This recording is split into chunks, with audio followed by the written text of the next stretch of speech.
All right. Well, nice to see y'all. Um, One thing I'm sure that you've noticed, or you might not have noticed just because you hadn't had a reason to think about it yet, but most of first semester, odd days were always ahead of even. Now, because we started even here, then that means even is ahead of odd. So just keep that in mind because a lot of times it might be mentally, you're like, you have a friend in odd and they sort of remind you, like, hey, we have a test. And you're like, oh, that means we have a test next. But now it's like you're the one that has the test first type of thing. So just kind of keep that in mind. Even is ahead of odd right now. So that might change. At some point, they might pull all the seniors or all the juniors to talk about cap and gown or class rings. If you're a junior, I think is when they do that. So at some point, it might flop back around, but that's how it looks at the moment. Also, next week on Friday is a half day. So you only go to your 90-minute classes. So next week on Friday, um, it's actually an odd day again because we're off on Monday, I think. No, wait. Yeah, that's the week after. So let me double check and make sure that I'm not getting ready to give you guys false information. Okay, yeah, so Friday of next week is a half day. And the way that the half day works is you go to all your 90-minute classes for, it's not exactly 90 minutes, but it's pretty close. If it's not 90, it's 82 or something weird like that. But you don't go to first and fifth, and you're done at one. So picture a schedule that it's about 90 minutes. You go to second period, fourth period, and sixth period. So the reason I'm telling you is I know that some of y'all have jobs and that might mess with when you can or can't go to work or whatever. So I'm sure the schedule is out there somewhere. Um, and I'll put it on the board as soon as I find it again. I saw it at one point, so I'll double check it. But Friday of next week, I will still see you guys, and I'll still see you guys for close to a full class period, but you won't go to first and fifth. So when you ask why are we doing this, something to do with COVID. There's some talk about we were going to have every other week on Friday be a half day. But now they're kind of like, well, maybe we could do this different thing. So it's a little bit up in the air. But next week on Friday is for sure a half day. 2 weeks after that is currently scheduled to be a half day, but then they're like, wait a second, we might do something different. But a week from tomorrow is a half day. So, any questions about that? You'll go to second, fourth, and sixth. Unless I'm wrong and it's an odd day, then you'll go to like 3, 5, and 7. But shouldn't be. Okay. Here's our schedule. Today it's the 7th, so we've got a little bit of Mendelian genetics to work on. And then we're going to be working on chi-square the next 2 days. And then after that, we've got our test. So that'll be very exciting. Um, for breaking Mendel's rules, though, we had like just one or two more things. We had one more, I think, to talk about on breaking Mendel's rules. Then I wanted to remind you something about Punnett squares. You learned it in ninth grade, but you probably haven't done it since ninth grade. So I wanted to kind of do a quick recap about something with Punnett squares with you guys. And then we'll get going on chi-square, and we'll see how I fare as a statistics teacher. So I've been teaching chi-square for a long time, but I'm always nervous about it, like that I'm going to screw something up. So yeah, should be interesting. All right. And what I mean, for those of y'all that are in stats, like I teach chi-square and it totally works on all things biology. I'm just trying to always make sure that I don't say something and make sure it sounds and make it sound like it's always true if there's like exceptions. So I'm trying to make sure that I don't like spoil something for you guys in stats that like De Leon has to undo or whatever. So yeah. Okay, so as far as breaking Mendel's rules, we had one rule that we hadn't talked about yet, and that is multiple alleles. So we looked at like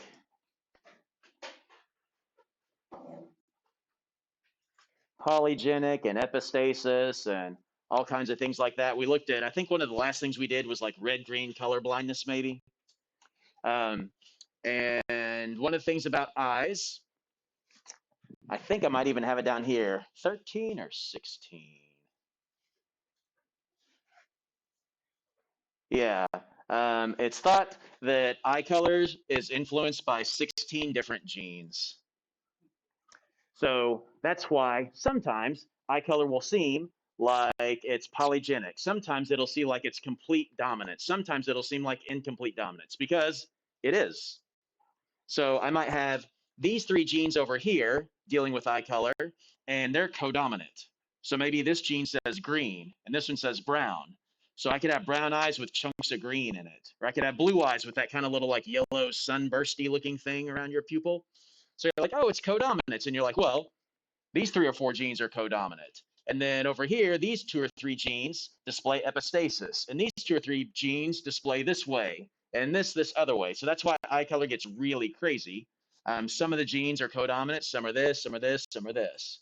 So I told you guys earlier in the year that I would explain eye color, and then this is the big letdown. The explanation is it's really complicated because we know of 16ish genes. Um, your pupils are actually muscle, believe it or not. They're just not highly vascular. So I should change that.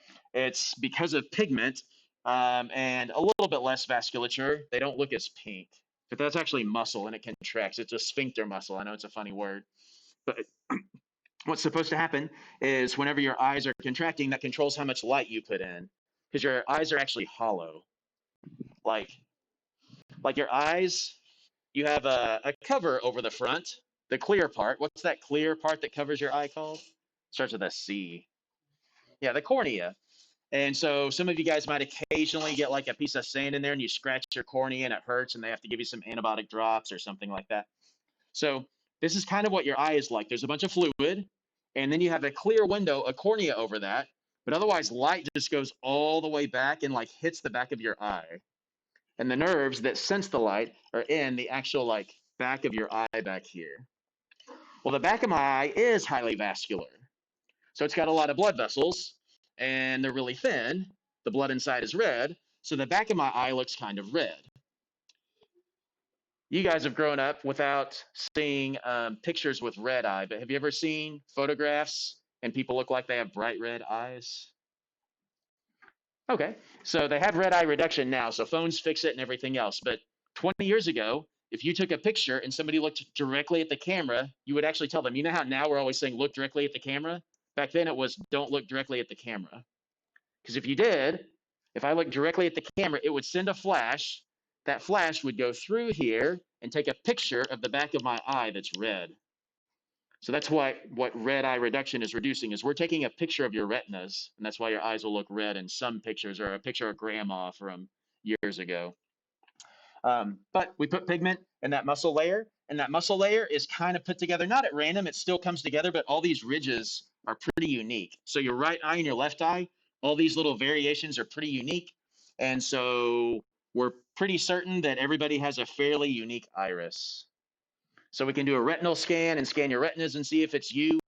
You might see that in spy movies or something. We should, in theory, also be able to scan this. The problem with this is it gets damaged more often, so it might change throughout life. Anyway, just kind of weird. Like that's a hole. It's not actually black. It's a hole. Kind of like if this was a Coke can. Actually, let me change that for a second. Kind of like this. I've just got a roll of paper towels here. But like that looks black, doesn't it? It's not. It's dark in there. But if you took a picture of my hand and my hand had like a giant letter C on it, and you took a picture, what you would notice is that there's like a letter C on the back of that. So when you're looking at somebody, like it just looks dark. I don't know. I find that fascinating somehow. It's weird. I would have never known that my eye was hollow until science class. So I just thought it was kind of cool. Okay, so the last way of breaking Mendel's rules that we need to look at is called multiple alleles.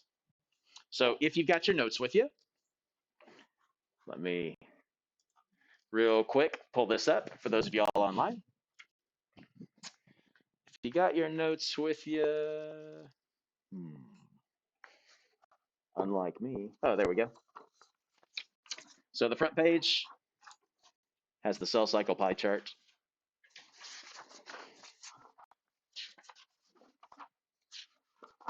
And then if I go pretty deep in there, I'm in Mendelian genetics 1 through 9. Number 1 is Mendel, and then I've got like 8 ways of breaking Mendel's rules.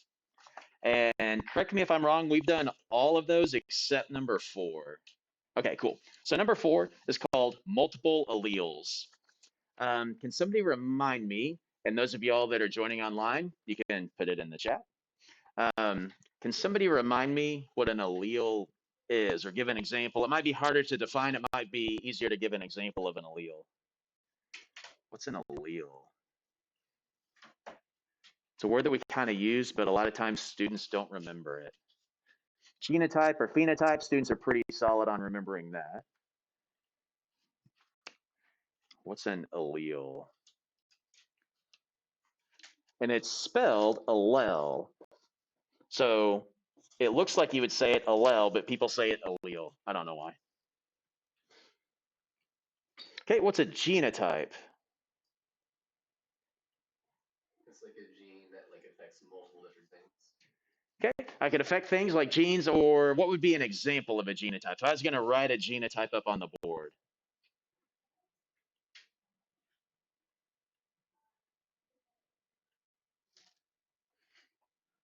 Okay, how about a phenotype? What's a phenotype?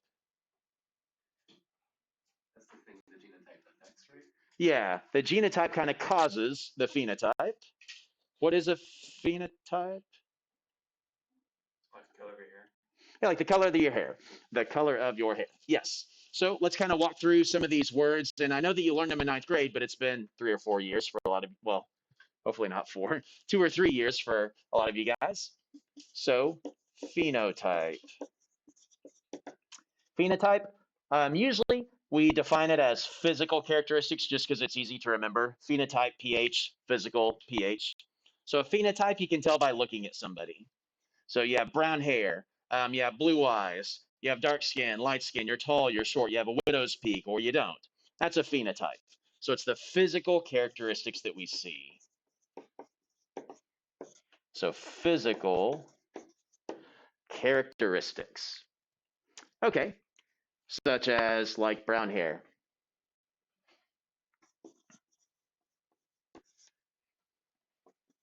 Brown. We'll do eyes. Brown eyes, blue eyes. All right. Genotype.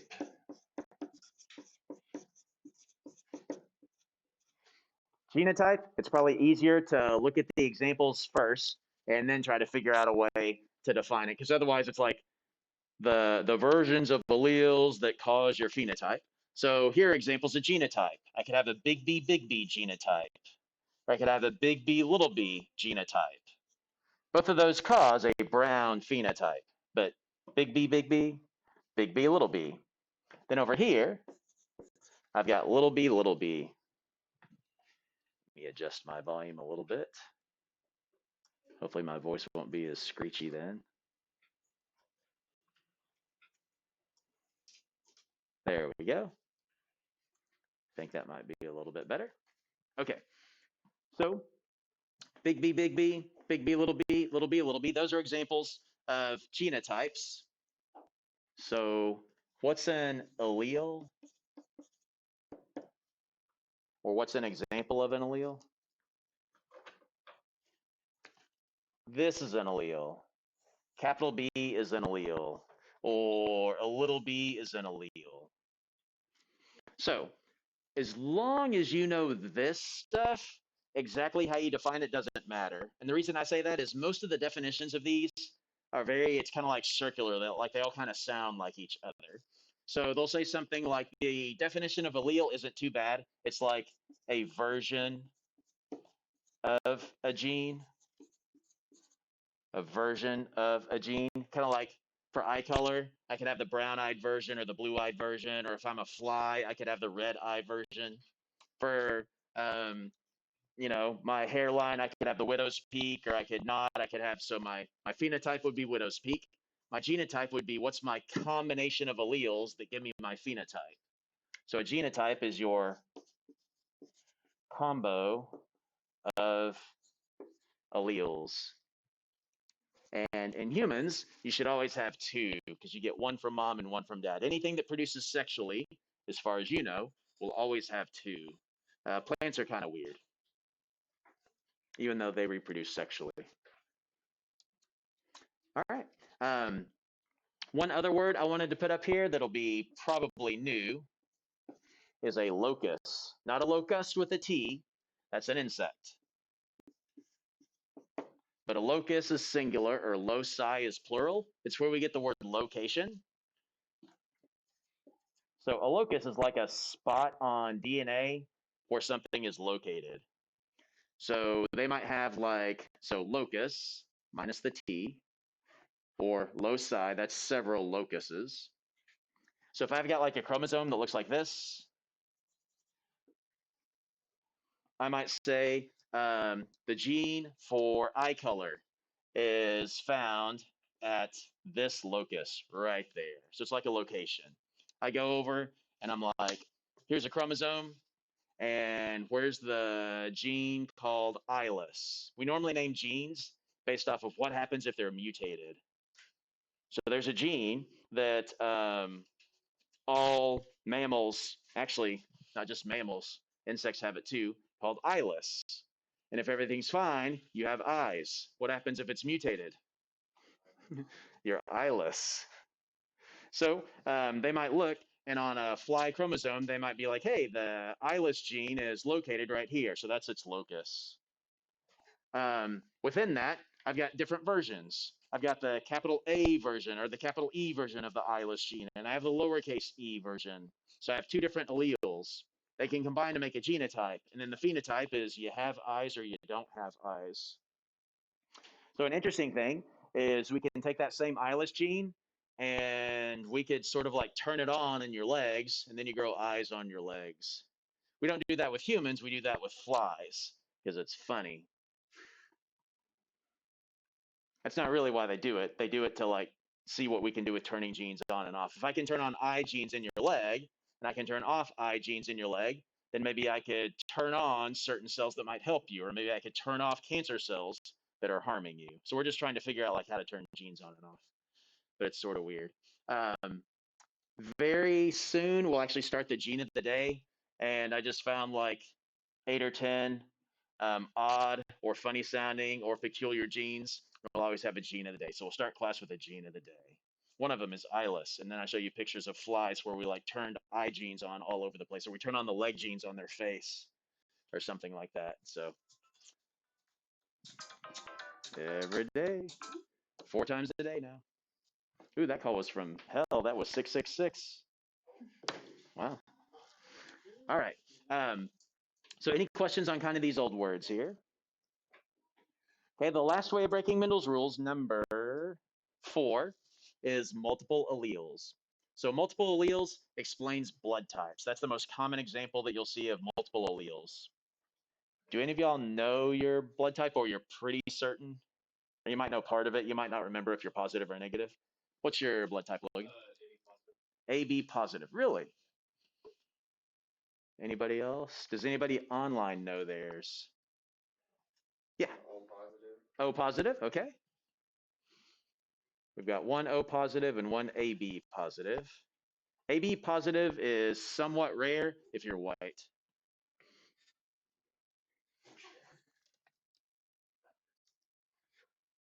Okay, what causes you to be A or B or O? We'll ignore the positive and negative for just a moment. What causes you to be blood type A or blood type B, or like what's different? I know that if I'm A and you're B and you give me a transfusion, that's bad, but like what's different? Can I run faster if I'm blood type A, or am I more likely to have heart problems if I'm blood type B, or Isn't it something to do with like the cell identification detected by the genes? yes, it is cell identification. So a student said, a few students actually said, hey, it doesn't have something to do with like cell identification or something like that. Yes. So the way that blood types work is like this. And then knowing what's common and what's rare is for some reason always fascinating to people. It's fascinating to me, and students are always interested to see if their blood type is rare or really common. So I'll show you that in a second. And it is different based off of race. So I've got these like red blood cells. There's some other cells in your body that can display your blood type, but mainly it's on your blood cells. That's why we call it a blood type. So my red blood cells have all kinds of proteins on them. Some of them, my immune system is totally tolerant of. So there might be a protein that we call protein J, and I've got J, and you don't. And if I transfuse my blood to you, your immune system just seems to not care for some reason. But there are some proteins that will really piss off an immune system, and we call those A, B, and D. You don't have to know the D one. So like blood type A, if I'm blood type A right here, then I just have these proteins that have a certain shape. I don't know what they are. I imagine them as being triangles, kind of like the letter A. And so my blood cells have these A proteins on there. If I'm blood type B, they look different, like a bear. What about if I'm blood type AB? Then I've got both. So then I'm like a cat bear. What if I'm blood type O? Yeah, nothing. Okay, so here's what happens. Your body will make antibodies to anything that it thinks is foreign.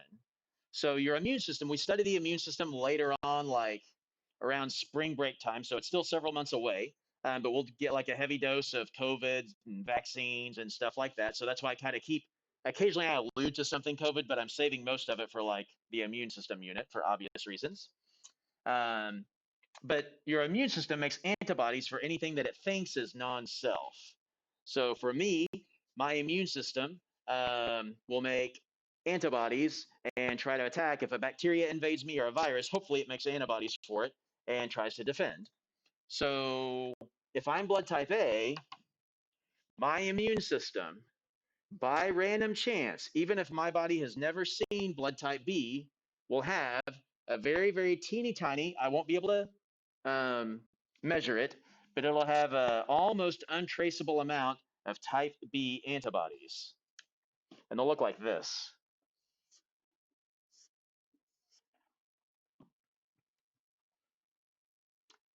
So if I'm blood type A, then I have antibodies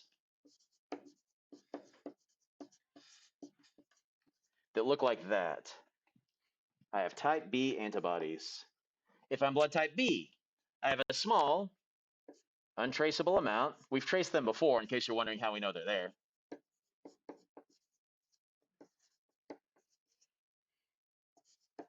If I'm blood type B, I have type A antibodies.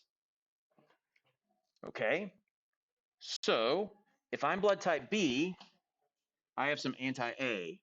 If you inject me with if you like transfuse me with some A blood, I will start mass manufacturing these antibodies and attack the A blood. Okay, when I was in college, everything was a lot more lax. Even though like HIV was a thing, and human physiology lab, I might have even said this before, in human physiology lab, every day in lab, we were either peeing in a cup and analyzing it, or we would stab ourselves and analyze our blood. So we'd change things about our diet or whatever, then do a blood test. So like, I used to know my blood type because I blood typed myself in lab.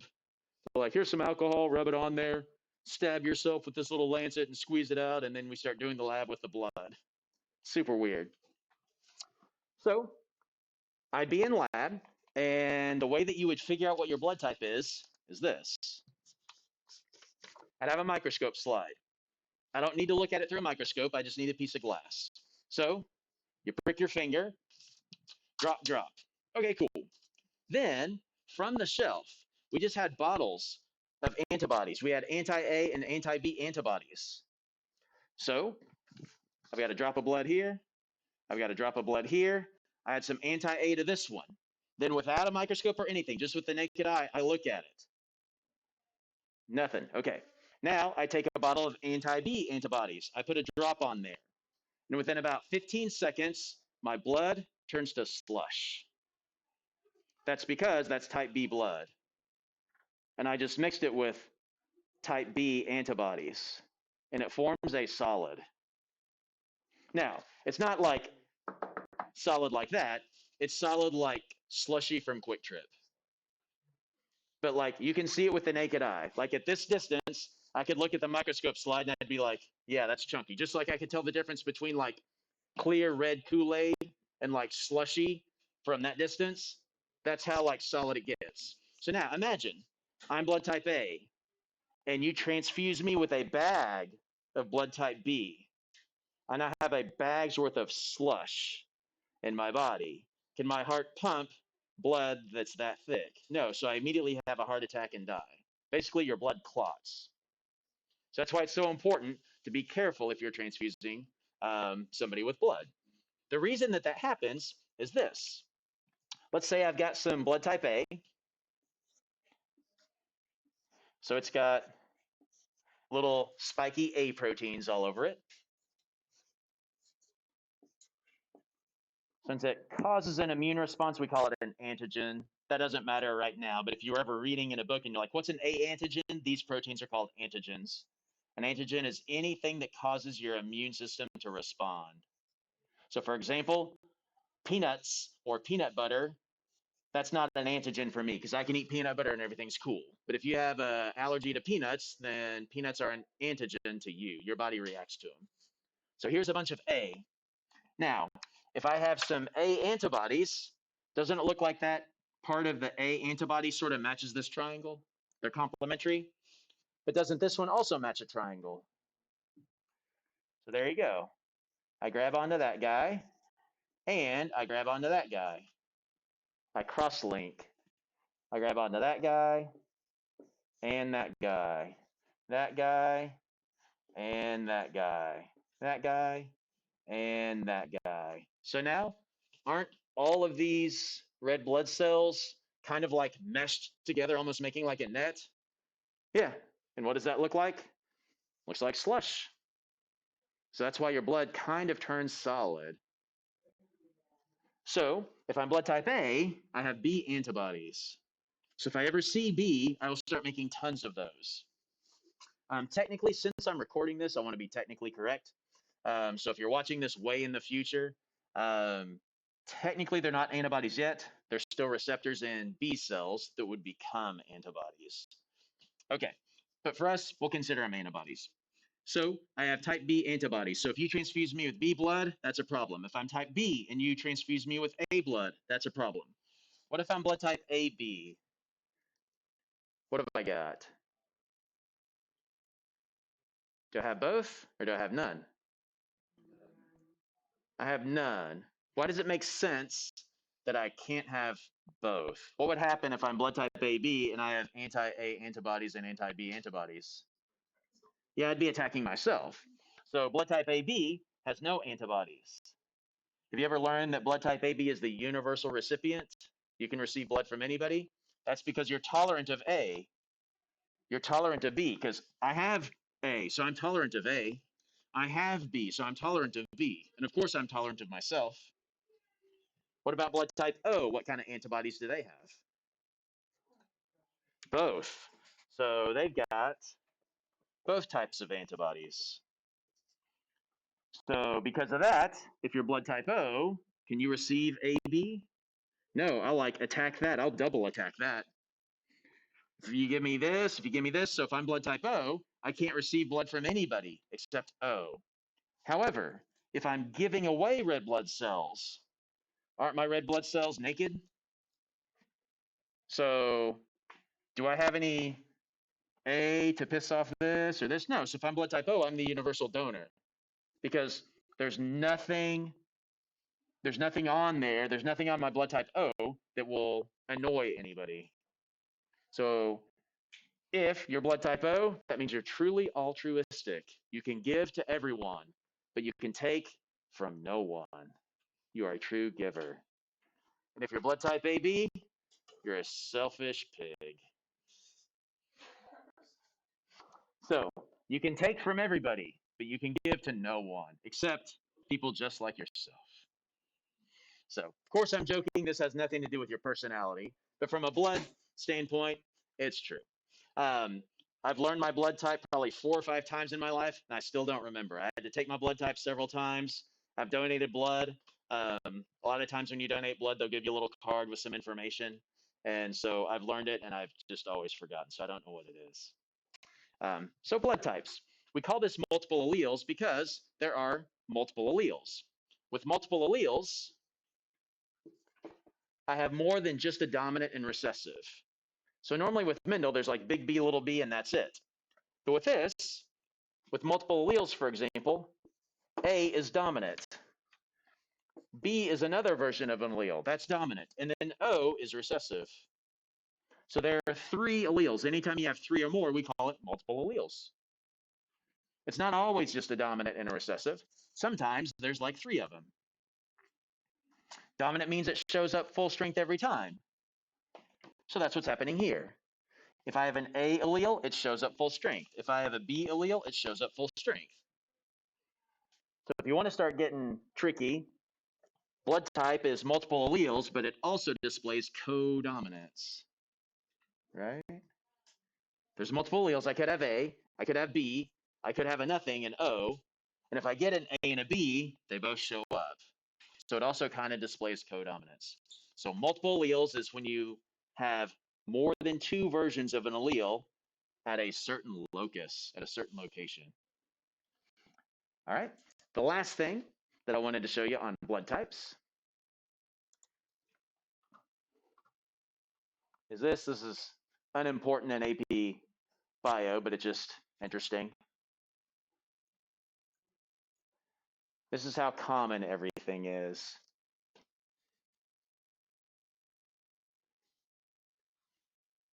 So, of course, you might live in the United States right now, but your blood type you've been inheriting for generations from your parents and grandparents and so forth. So if your grandparents and everybody else is from like another place, you would categorize yourself in that place.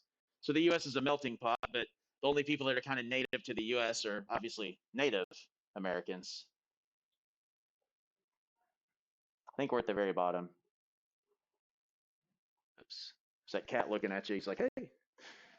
So in the US, if you can't see it, we are mostly, the first column is the first column O. Yeah, so O, A, B, A, B. So most people in the US are O positive, about 37% of us, or A positive, that's about 36%. And I can tell you what the positive and negative means in just a second. So this is A, I'm sorry, this is O, this is A, this is B, this is AB, and all these are positive. Then it's the same thing again over here with negatives. This is O negative, A negative, B negative, AB negative. The reason I show you this is it's different depending on your country of origin. So in Finland, 27%, in Iceland, 48%. That's just by random chance. That's just because if you grew up in Iceland, you probably married somebody from Iceland and had Icelandic kids. No idea what that looks like. I'm assuming you have very fair skin based on where it's located on a map. That's about all I know. Is that Vikings, Iceland? Ish, kind of.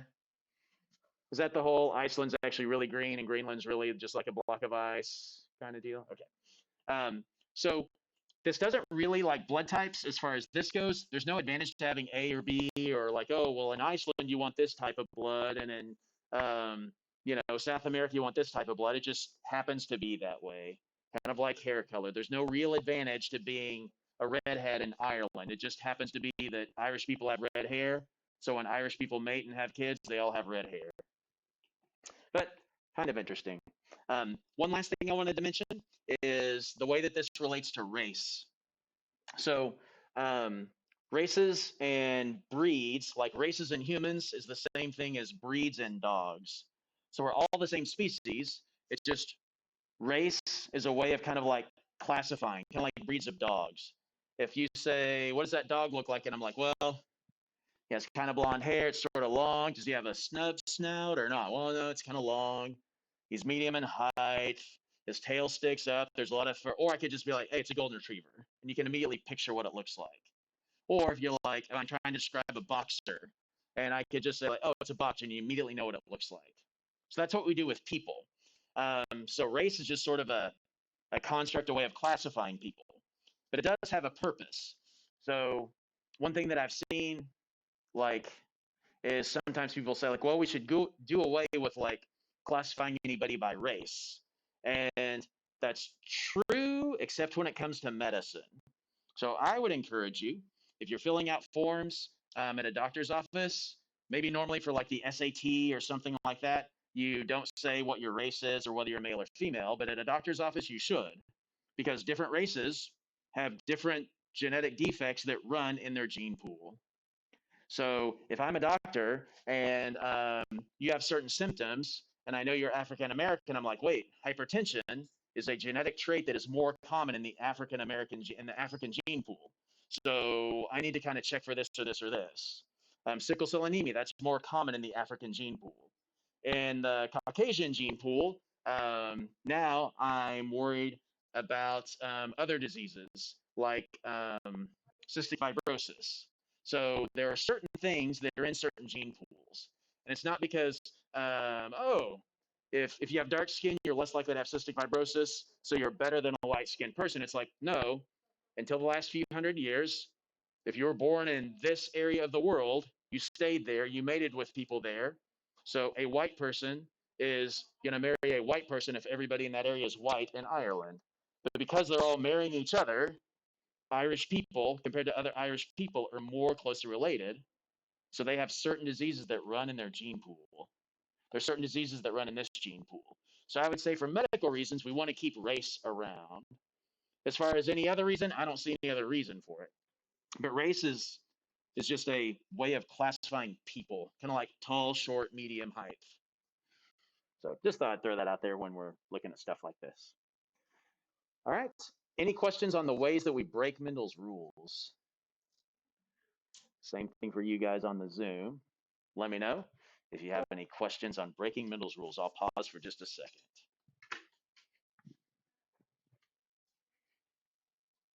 Mm-hmm. You didn't touch on the negative. Thank you. And I basically said that I would, and then I forgot. Thank you. So the negative. So we have been tracking A, B, and AB antigens, but there's another one called antigen D. They also call it Rh factor. So have y'all ever heard of Rh factor? Maybe if you're in like a medical terminology class, it might come up. So there's another protein that we follow, and I'll just draw it as like kind of a squarish, rectangular-ish sort of thing. If I have it, I'm positive.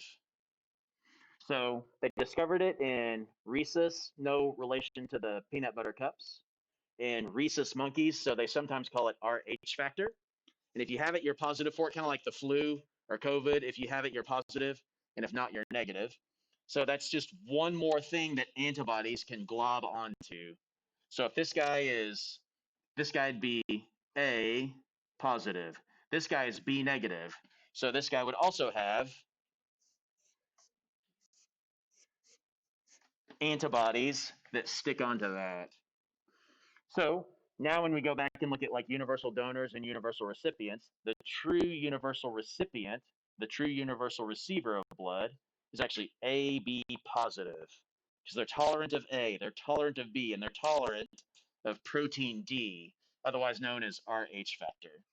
The true universal donator is O negative because they don't have A, they don't have B, and they don't have protein D, also known as Rh factor. So what was it you said that you did you say you're AB positive? All right. Now I know. Just kidding. Any other questions? I was just messing with you, of course. And as soon as you said AB before, I was like, oh. But AB positive is pretty rare.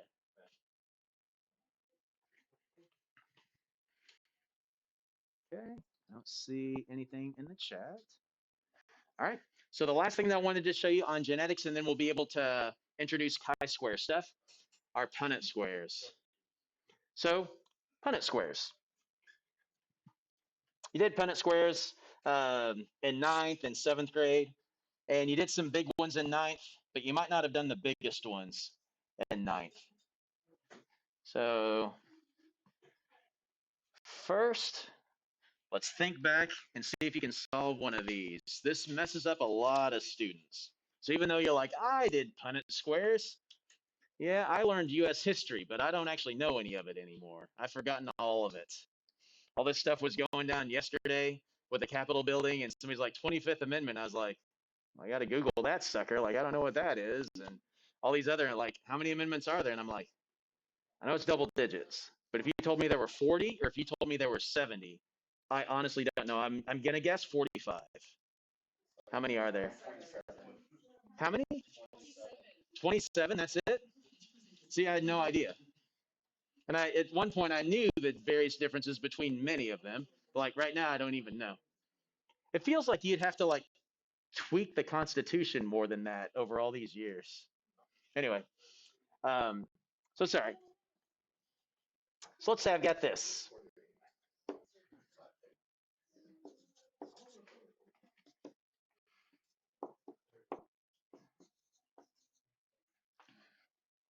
See if you can set up the Punnett square for that. Now, you don't have to fill in every box, just set up the Punnett square. So here's what I mean when I say set up. And let me make sure that this one's right and dark. So if I were to say this, big A crossed with big A little a, show me the setup, you'd say, all right, big A, little a, big A, little a. That's the setup. Obviously, once I have this, I know that you know how to go like big A, big A, big A, little a. I know that you know how to fill these in. So I just mean set up what's on the kind of x-axis and what's on the kind of y-axis. I ask you this one because, let's see, last year, I think 100% of my ninth graders got it wrong. And in AP Bio, I think the number is typically about 40 to 50% don't remember how to do it. And that's okay. You can forget stuff and still be intelligent. I like to think that I'm intelligent, and I freaking think there's 45 amendments. So it doesn't mean that you're dumb. It just means like the last time you did a Punnett square was certainly ninth grade. I doubt you're Punnett squaring on the weekends. Like I've been doing Punnett squares. So it's big A, big B, little b, crossed with big A, big B, little b. I'm going to show you a couple of ways to do these.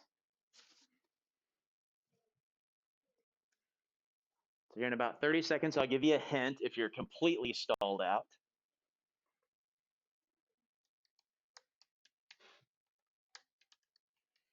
And if you're online, I know that you probably can't really show me that you're doing these, but I would encourage you to try, because what'll happen is students that just watch, it's like watching a teacher work a math problem.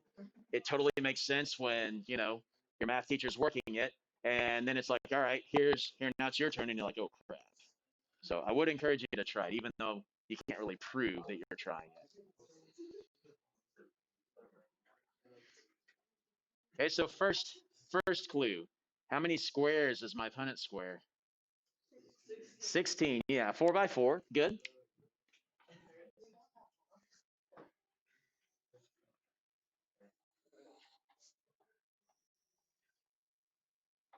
All right, let me get another 10 so you can see that a little bit better. My board's getting pretty dirty.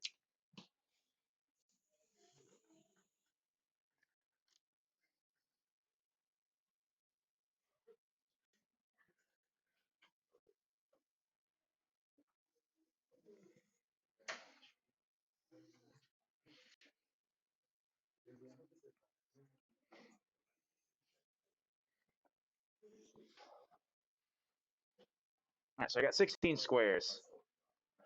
Now, I already told you that I believe I think last year it was 100%. I had two pre-AP classes, 32 each or something. So I had like 64, 65 students. None of them got this right. And then last year in AP Bio, or typically every year in AP Bio, about half of my students don't get it right. So whatever I'm getting ready to put up there can't be the super simple, most obvious thing. Otherwise, AP Bio students would 98% of the time get it right. So what's the most common mistake that people make whenever they set up my X and Y axis? You might even be making the mistake and you don't know how to fix it. You're like, this is what I'm doing. I know it's wrong, but I just don't know how to fix it. Yeah, Travis. Most common like thing to do would just be right on the top of it, like A, little A, big B, little B. Yeah. So the most common mistake is this. Like, let's say that one's first. It doesn't matter which one you put first. We typically take the first one and put it on top.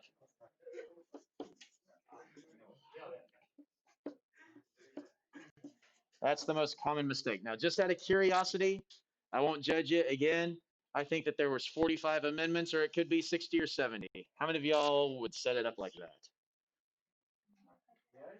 Okay, now, how many of y'all set it up that way and you're like, oh, wait, I know that's wrong. I just flat out don't know how to fix it. Yeah. Okay, cool. Kind of like working a math problem. You're like, I know that's not right. I just don't know the solution. How do I know? How do I know that this can't be true? Exactly. I only get like 2 letters. So let's say that A is coding for heart and B is coding for brain. I'm getting none of the brain genes. Like this is a normal mom, this is a normal dad. So I should have 2 letter A's, 2 letter B's, 2 letter C's, 2 letter D's, 2 letter E's. But here I'm getting an A and an A. Here I'm getting one A, or here I'm getting one A and one B. So I know it can't be right. So somehow I have to make it to where this person gets 2 letter A's and 2 letter B's. So let's say this across the top is dad. So let me make that a little bit bigger. So across the top is dad, let's say. Dad's got some pretty giant sperm.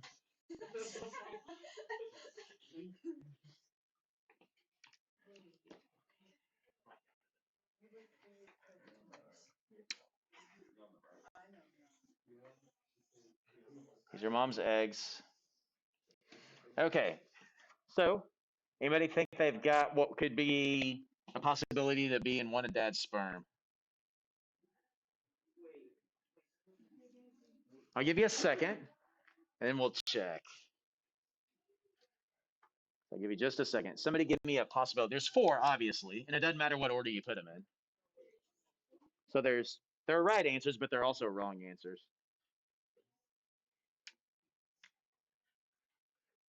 All right, so Travis, I saw your hand first. What would be a possibility for dad's sperm there? Like big A, big B. Yeah, like big A and big B, right? Dad has 2 letter A's and 2 letter B's. He has to pass on a letter A to a kid and a letter B to a kid, right? If I'm big A, then I pass on a big A to my kid. All right. What's another? Somebody else give me another possibility. We're going to try to round out all 3 of these that are left. Yeah. Yep. Big A, little B. What's another possibility? Yep. Little A, big. Little big. Little A, big B. What's my last possibility? Yeah. Little A, little B. So, um, when you guys took algebra, did you do the FOIL method or did you use the box method? FOIL. So I think of it like FOIL. So if I've got something like this, big A, big B, little b,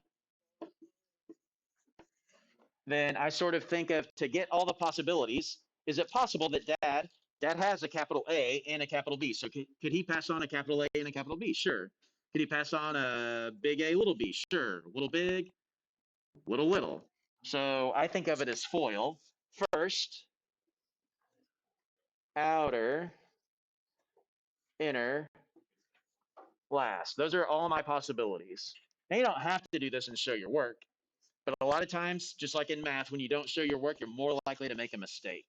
So even me, if I'm going to do like a free response on an AP Bio test, let's say they release a AP Bio free response question and it's genetics, even me, I still draw the arrows because I'm less likely to make a mistake. And those are my possibilities. So I have 4 possibilities. I have possibility number 1 and 2 and 3 and 4. Doesn't matter what order I put them in up here. So I just think first, outer, inner, last. Same thing with this one, down the side. First, the first letter A and the first letter B.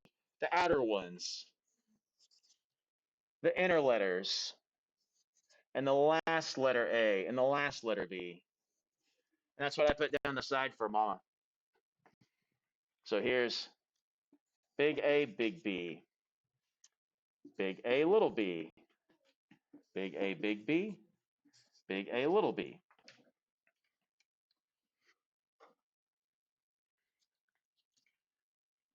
Chat is silent. Hope you guys are doing all right out there still.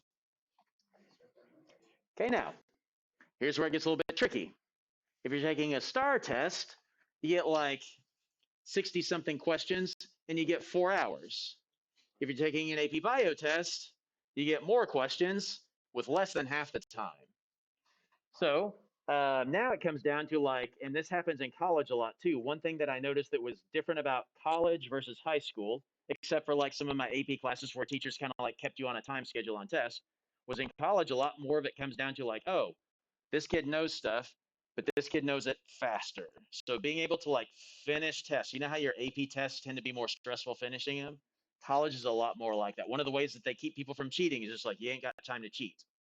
Or students that'll just sit there and mull over stuff forever before they write everything. It bites you in the butt in college.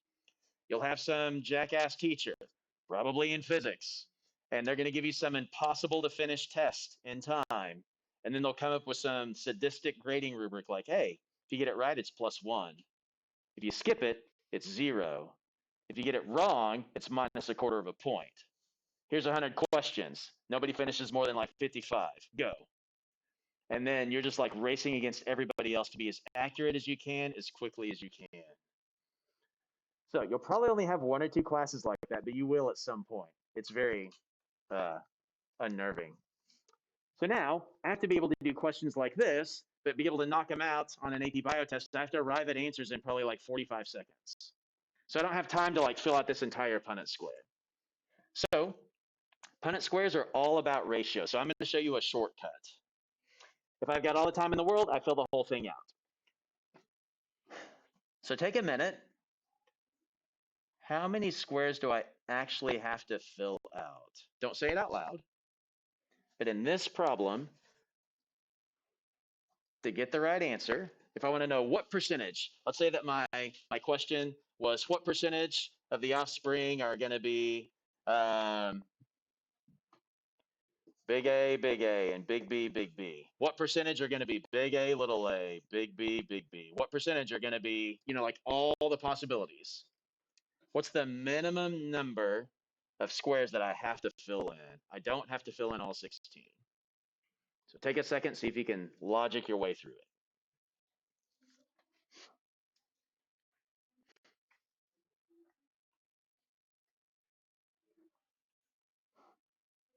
And then basically we'll vote. I'll say like 16, I already told you it's not 16, but raise your hand if you think it's 15, 14, 13, like that. So everybody gets to vote.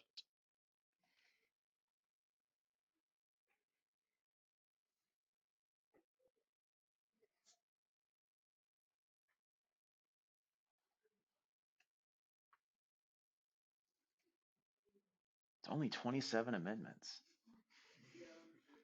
That's the most recent 27th, because the 25th I learned was from like JFK whenever he was assassinated, I think was when it came about. What is the 27th Amendment? Do you know? Okay. I didn't know if it was something that like you'd study because it came up and well, because of 9/11, here's the 27th Amendment. A lot of times it's like something goes down in history and they're like, we got to make a change. So I was just curious. All right. So here we go.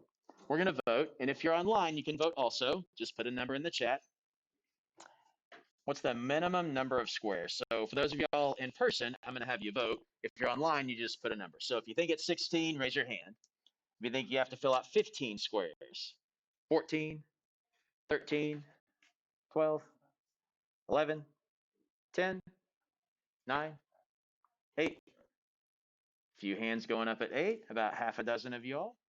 Maybe a few more are being convinced by their neighbors.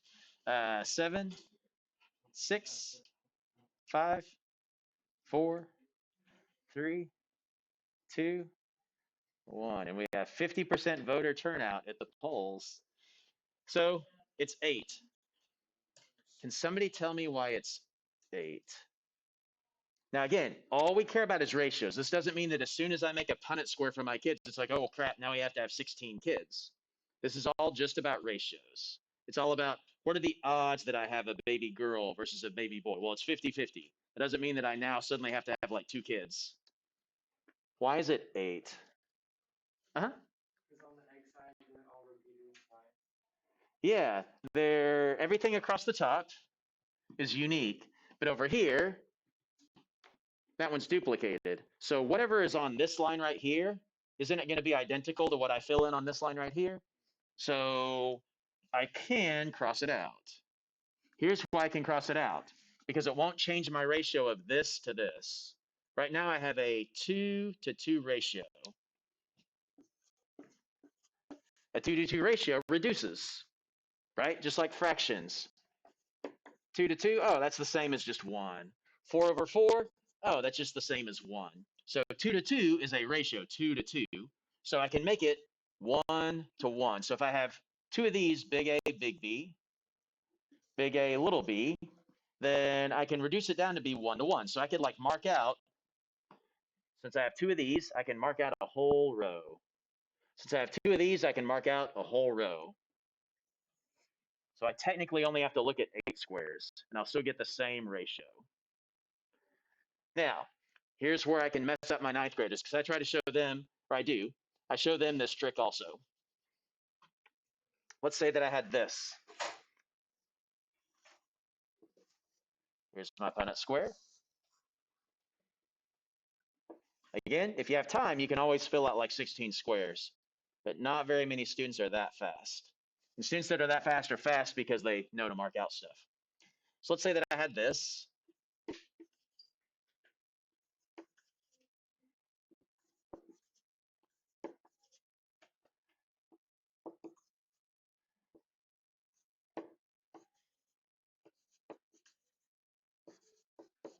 Now, I pulled this out of my brain. It's impossible. I can't actually have this yet, but on the fly, I'm just needing an example.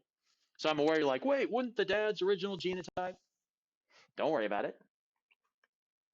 If this was possible, take a moment. How many squares do I have to fill out? What's the minimum number of squares I have to fill out?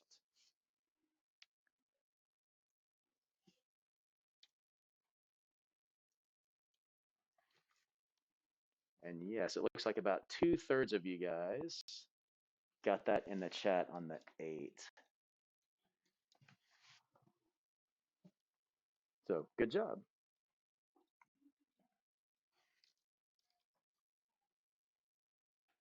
Okay, same thing. So if you're online, go ahead and throw it in one of the chats, one of the Mr. Cotton chats.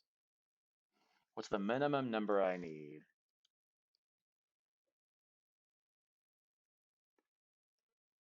I should probably work the problem.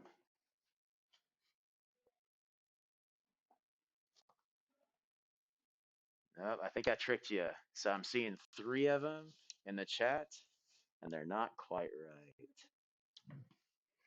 All right, here we go. 16, 15, 14, 13, 12, 11, 10, 9, 8. One confident, a couple of confident 8s, and then a super slow. How about 7, 6? Got a 6, 5, 4. 4 seems pretty popular. 3, 2, 1. It's 8. So a lot of my online crew was for 4s. There's a few that are higher that would say I need to fill out more than that. So the most popular one online, several of y'all are private, was 4. So here's why it works that way. Over here, this column, big A, big B, big A, big B, big little, big little. That's a 2 to 2 ratio. So I can reduce that down to a 1 to 1 ratio. So I can get rid of this column. I can get rid of this column. Why do I have to fill out every single one of these? It's a 3 to 1 ratio. So I can't reduce that. I know that in your brain, you're like that, and that are the same thing. But if I suddenly do this and I only fill out these 4, it changes my overall ratio. Because I should have 1, 2, 3 of these to 1 of these. So what you have to do to figure out if you can get rid of something is you don't just see, is it copied, but does it change the overall ratio? So this is a 1, 2, 3 to 1 ratio, so I can't mark anything out. This was a 2 to 2 ratio, so I can reduce that. So that's the trick. All right, let's say you got 45 seconds and you come across some sort of hellacious problem like this.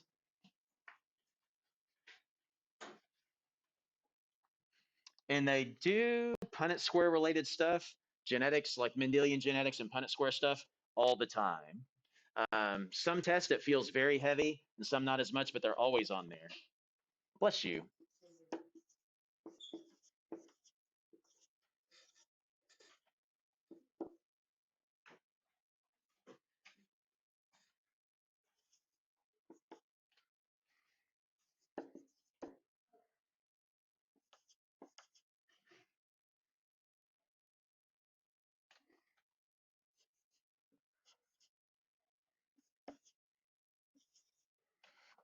All right, so I've got that. I got 45 seconds. And I want to know, these are my parents. What's the likelihood that I have a kid that is this?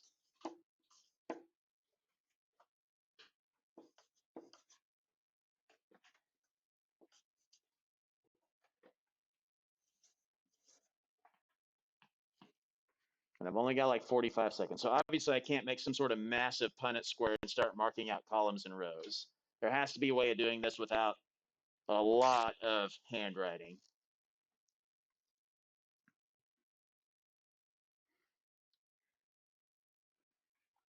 Big A, little a, big B, little b, big C, big D, little d. Crossed with big A, little b, little c, big D, little d. What are the odds that I get a kid that's big A, little b, big C, little d, little d? Okay, now, I just made that up. I haven't really thought about it much yet, but just so you realize, you guys are more intelligent. Like the average IQ in here is probably higher than mine. So the only reason I could do this fast is just because I know the trick. It's not because I'm brilliant.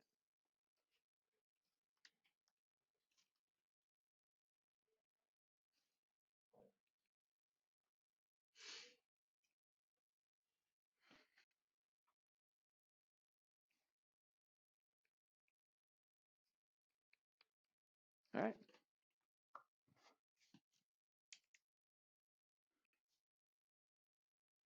Let's see, we got some answers coming in. Very close, Isabella. Not quite. It's a little bit lower, but you're very close.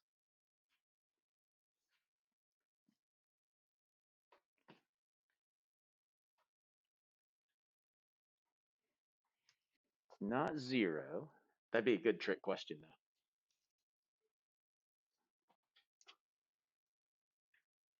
Think you got it? Okay, give it a shot. 1/16. 1/16. So how is it? Good job, by the way. 1/16. So now that you know it, sometimes in math, once you know the answer, you can kind of backwards engineer it. I'm going to give you a minute and see if you can backwards engineer and figure out how we get 1/16.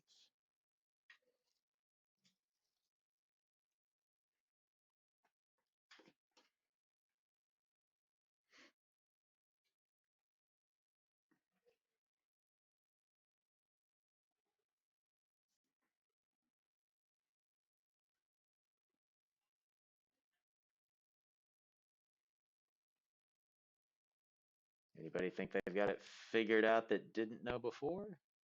Was anybody else thinking 1/16? Okay, so we can look at each one of these independently. So I'm essentially doing Punnett squares in my head, but if I'm looking at them side by side, it's not that bad. So let's just call this one over here mom. So mom has a big A and a little a. So what are the odds that this kid right here in the first position gets a capital A? 1 out of 2, right? So what are the odds that I get a capital A for this spot from this parent? 100%, right? So you can do them one at a time, or you can do them kind of like as pairs. If I think of this Punnett square in my head, you can kind of think of it this way. I'll do it one way first, and then I'll do it a second way afterwards. So I can think of this Punnett square up here, and I'm just like, what are the odds that I'm big A? And you're like, oh, 2 out of 4. So the odds of big A are a half. What are the odds that I get little b out of this? Half. Again, another way you can think of it is, here's a parent. I have a big B and a little b. What are the odds that I get a little b out of that? A half. What are the odds that I get a little b out of that? A whole. So the likelihood that I'm little b is a half. Mom has a capital C. Dad has a lowercase c. What are the odds that the kid is big C, little c? What do I have to get from mom? A C. What do I have to get from dad? A little c. So isn't this like guaranteed? Isn't that the only possibility? So that's times 1. That's 100%. Right? And again, if I Punnett squared it, big C, little c, every kid is going to be big C, little c. Over here, what are the odds that this first letter D is, did I mess one of them up? Oh, no, I didn't. What are the odds that I have one more to go. What are the odds that this is a little d? 50-50, 1/2. What are the odds that the second one is a little d? 1/2. So a half times a half times a half times a half is a 16th. You can also think of it this way. If you want to make this just one problem, if I have big D little d crossed with big D little d, what are the odds that my kid is going to be little d little d? It's a 4th. A half, 2 times 2 is 4. 4 times 4 is 16. 1/16. So on the AP Bio test, this method, it also could work over here. I can use this method anytime I'm looking for like one specific kid. If I ever need to know like all the kids, I have to do a Punnett square. Feeling kind of okay? Like right here, if I just said, here's a parent, what's the odds that my kid is big A, big B, little b, I could use this kind of shortcut version. But if I need to know what's the ratio of big A, big B, little b to like big A, big B, little b, if I needed to know the ratio of all of them, I have to figure out all of them. If I just want to know what are the odds that I have a kid that's exactly this, I can use this kind of shortcut method. All right. One last statistical thing before we start, we introduce chi-square. Let's say I flip a coin. I still don't have a coin, but I still have my Bob Ross mints. Let's say I flip a coin. What are the odds that it shows up tails if it's a normal coin and no tricks? Yeah, 1/2. Thank you. It's interesting. And AP Bio students are like, that question is beneath me. Just kidding. So I know it's not really like that. It's implied. It's 1/2. Okay. What are the odds that if I flip a coin and it shows up tails, tails, tails, tails, what are the odds that it shows up tails this time? So it was tails, tails, tails, tails. What are the odds that this time it shows up tails on this flip? It's still 1/2. That's different from what are the odds that I flip tails 5 times in a row? Let me show you what I mean. Let's say I've got a family and we've got kids. That's a Y. Let me clarify that. So here's me, here's my wife. We're going to have a kid. What are the odds that it's a baby girl? Yeah, a half. XX, XX, those are baby girls. XY, XY, those are baby boys. I have to get an X from mom, and then dad determines whether it's going to be a boy or a girl, because dad can either pass on an X and you have a girl, or dad can pass on a Y and you have a boy. Okay, so if I had 4 girls, I've got 4 girls. Now, what are the odds that this time we have a girl? 1/2. So actually, I don't want to put multiply.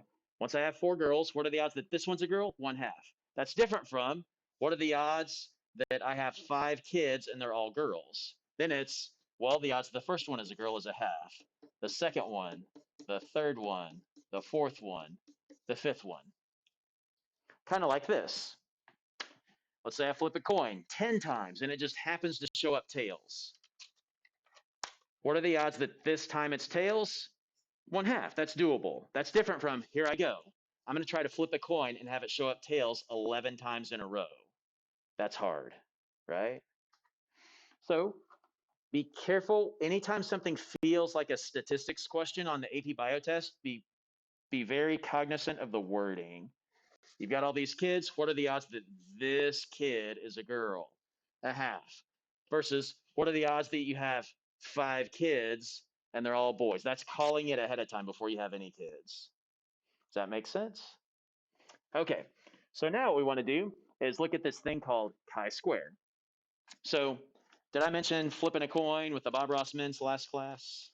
And we were going to have a bet, and you had to decide whether or not you like owed me money at the end, like do I have coin flipping talent or something like that? Okay, so we're going to go and kind of look at that again. So there's this equation called chi-square analysis. In AP Stats, you get to it at the very end of the year. So one of the difficult things with teaching chi-square in AP Bio is if you were a stats student, then you would have a year of kind of thinking like a statistician, and then we teach you chi-square.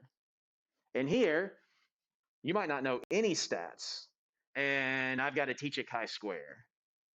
You know what I mean? It's almost like if somebody was just going to teach you cellular respiration, like all the ATP synthase and all that, but you haven't had cell membranes or proteins or any of that. So you have to be kind of very careful about how you teach it. If you're in AP Stats, Miss DeLeon will do a wonderful job teaching it. And if she contradicts anything, if I make something sound like this is how it is, and she's more like, well, that's pretty accurate. It's like that 99% of the time, she is right. So if a math teacher says something that seems to contradict and it makes more sense, stick with them. Um, so so the math teachers are the ones that know for sure. So I'll teach you kind of the quick version, I call it the ghetto version of chi-square.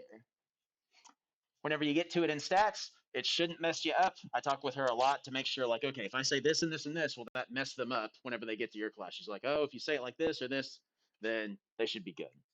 Okay, here's how chi-square works.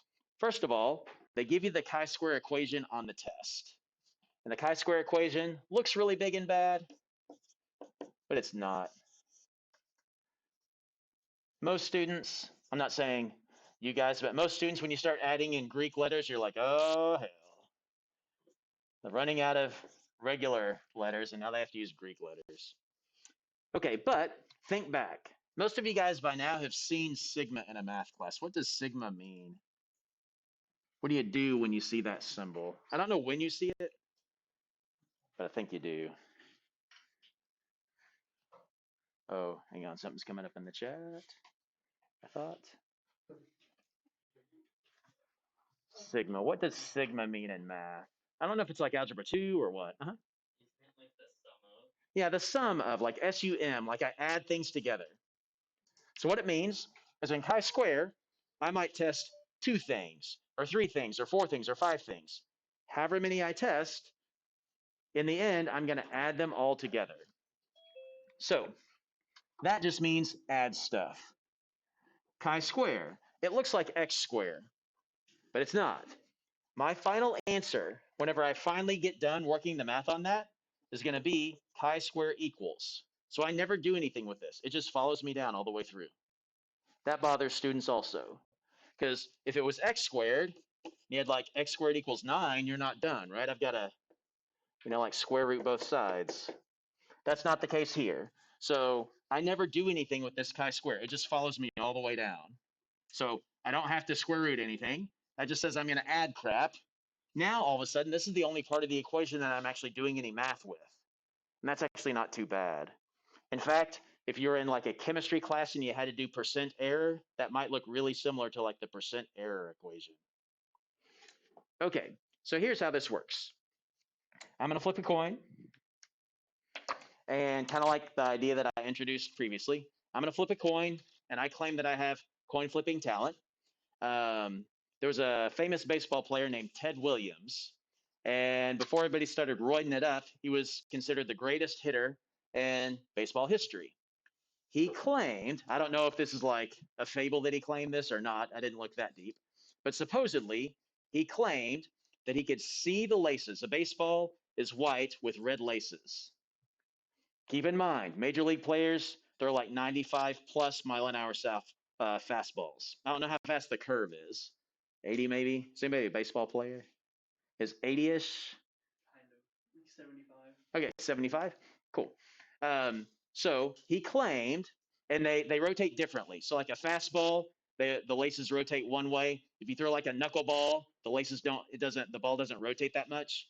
So what would happen is he would claim that he would watch the pitcher, and as it leaves their hand, he could see the red laces spinning, see how they were spinning, know that it's going to be a curveball, and then swing accordingly, even though a curve is 75 miles an hour and a fastball is 95. Now, most Major League Baseball players, they'll try to watch like the second it's in your hand when I'm still doing this. So now the ball's not moving at like 95. They're just looking at my hand here. He was claiming that while it was in midair, he could see the laces.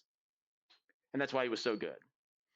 Okay, so I'm going to claim that I can see the tails. I'm like, heads, tails, heads, tails, heads, tails. So I'm going to flip the coin and catch it, tails. Let's see how I do. Does anybody actually have a coin? I thought I did. Oh, I do have one. Okay, I'm good. Thank you guys, though. All right, so James, heads, tails. Let's see how I do.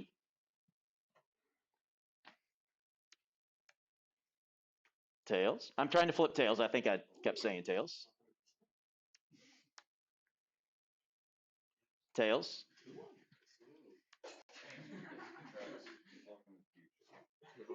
Tails. I'm Ted Williams. And try again.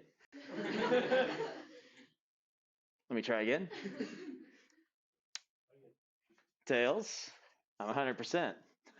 Just kidding. So I have no talent. I just always go with tails, and it just feels like usually the first two or three I'm good, and then after that it sort of like works itself out. Tails. Tails. Forget it. Forget it. So I claim that I can get it to show up tails more often. So the way I'm going to prove it is I'm going to flip a coin 100 times, and we're going to bet a bag of chips. Again, this is sort of like a setup that I might have mentioned in class yesterday. All right. So if I'm going to flip a coin 100 times, just due to math, due to probability, what am I expecting for heads and tails? If I flip it 100 times, how many times do I think it'll show up heads? Yeah, 50 heads, 50 tails.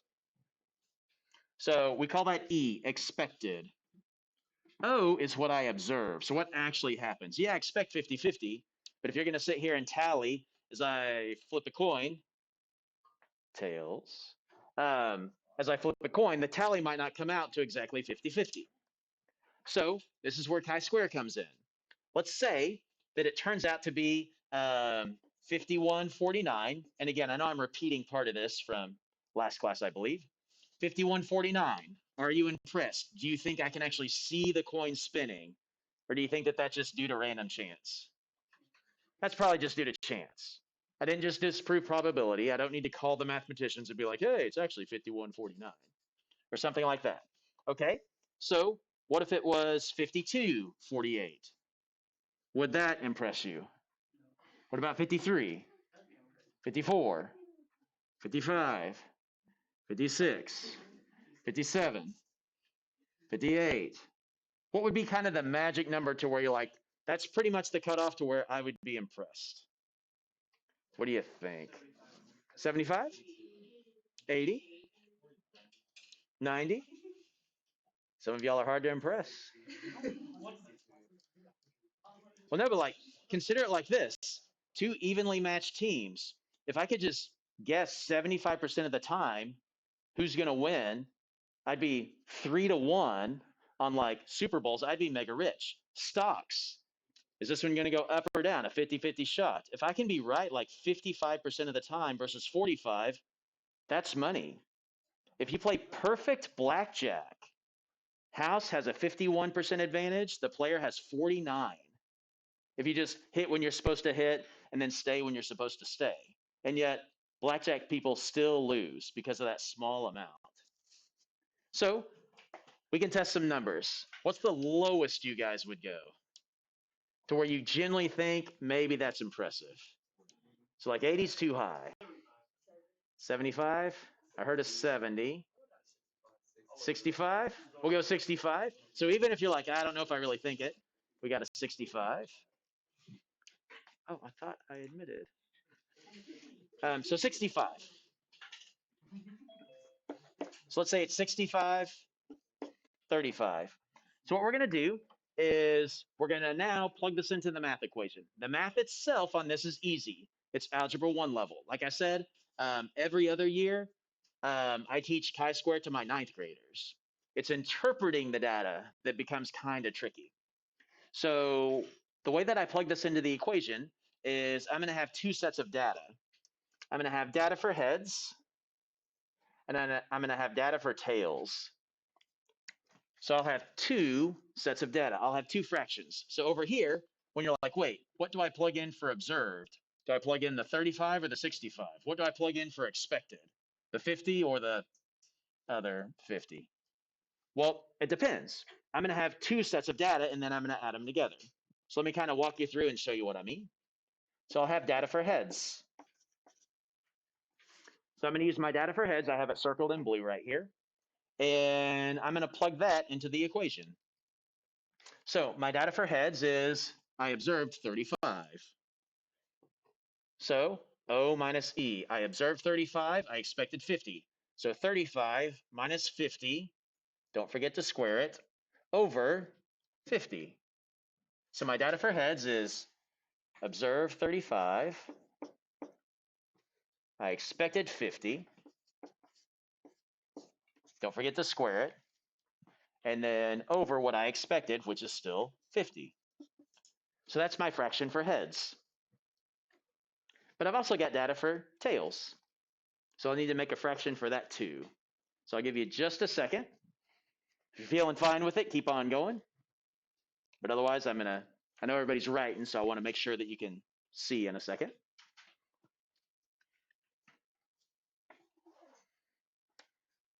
That's my data for heads. Here's my data for tails. So for tails, my observed was 65. So 65 minus my expected was 50 squared over my expected, which is still 50.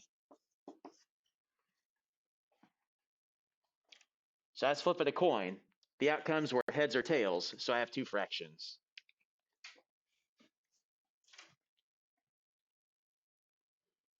If a coin had three sides, I know it doesn't, but like if a coin somehow had three sides, you could have heads, tails, and like whatever, torso or something like that, then I'd have three fractions. I'd have data for heads, tails, and torso.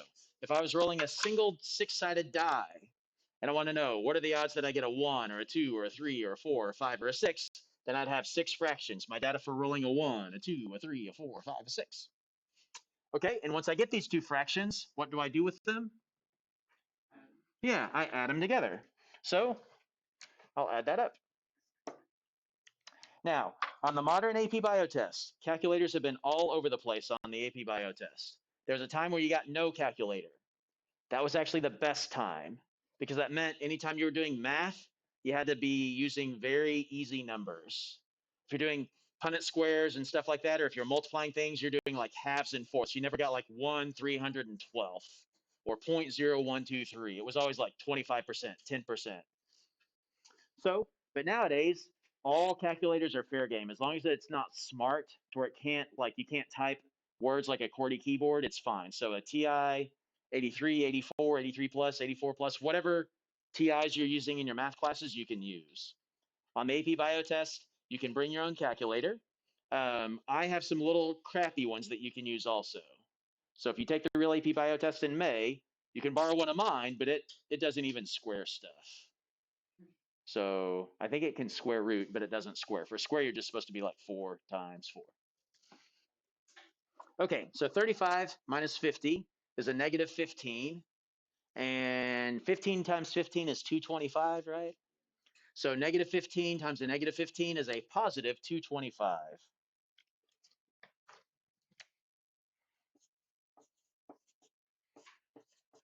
over 50. Now remember, because these are squared, you're never going to have a negative number on top no matter what. So just kind of, if you remember that, you won't screw up and make a mistake. Over here, 65 minus 50 is positive 15. 15 squared is still 225 over 50. So if I put all those together, since I don't have a calculator with me, I can be more accurate if I do it this way.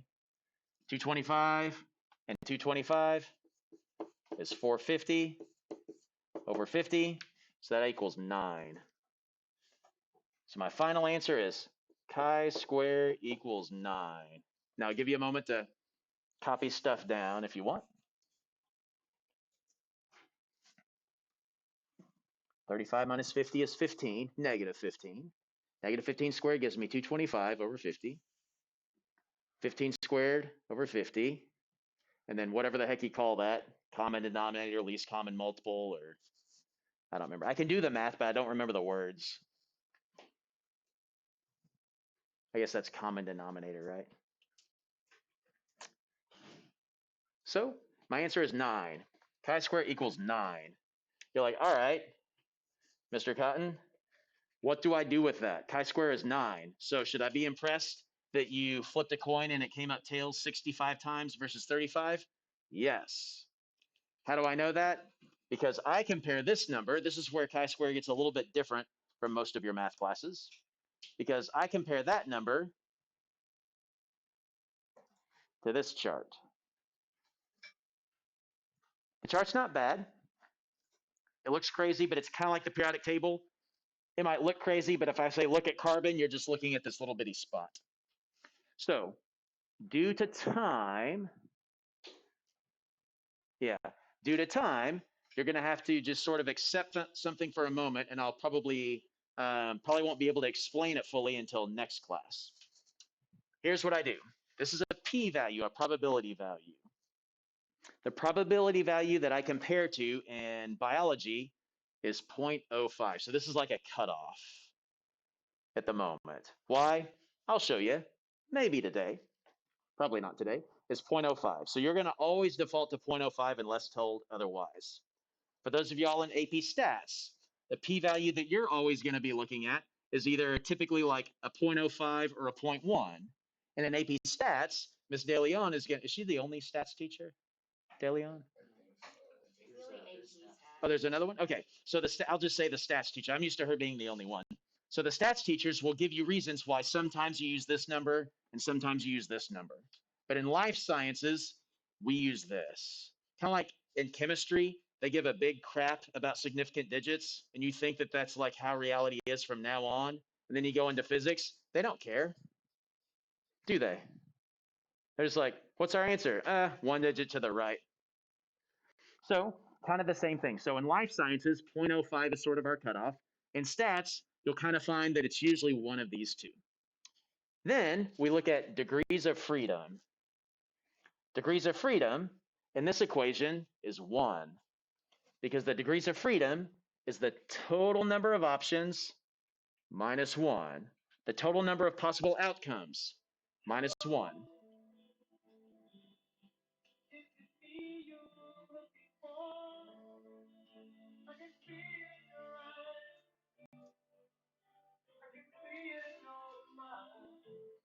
Oops, I just realized you can't see all that chart, can you? So my total possible outcomes are heads or tails. If I was rolling a 6-sided die, then my outcome could be a 1, a 2, a 3, a 4, a 5, or a 6. If I have 6 options, I have 5 degrees of freedom. The English alphabet has 25 degrees of freedom because there are 26 letters. Here's why they call it a degree of freedom. And if you leave today and you feel like you've got this math down, but you don't know what the heck is going on with this chart, that's totally fine. You're getting like the 3-minute rundown of the chart. So as long as this kind of makes sense and you see these numbers, how they fit in, you're in good shape. But let me show you one thing on degrees of freedom, and then we'll call it a day.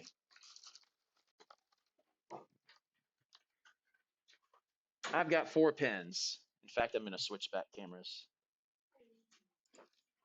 I've got 4 pens, 4 different colors.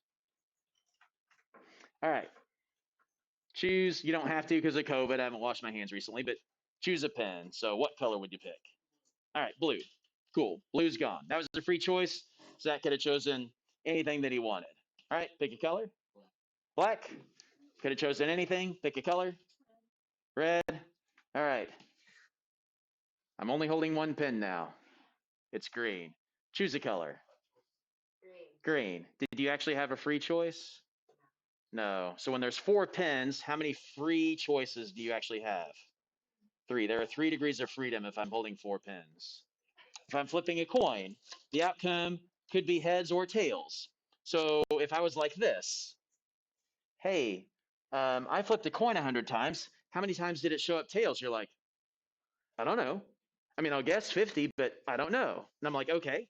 So that was a free choice. You don't really know by default. It was 65. I flipped a coin 100 times. It showed up tails 65. How many did it show up heads? That's not a free choice. That's a given. So there was only 1 free choice.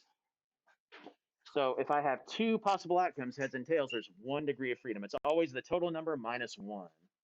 So we'll come back next time and start kind of hammering out how this chart works and y.05 and all of that stuff. Yes. Yes, they'll give it to you. In fact, when we get closer to the AP Bio test, I'll show you they have a front and back formula sheet, and it's like on the internet open. If you Googled it right now, AP Bio 2021 formula sheet, you can actually see it. And they will give you a smaller version, but they will give you the necessary chunk of the chart that you need. Same thing with equations. They give you all equations. You don't have to even memorize that. Now, if you've got it memorized, you don't have to dig on the chart. It saves you a few seconds. But they give you all of that. Volume. Sometimes they start asking you about volume and surface area of cells and stuff like that. They give you like volume of spheres and all that stuff. So yeah, good question. All right. So Zoom crew, you guys are free to go unless you have some questions. Let me go ahead and stop recording here.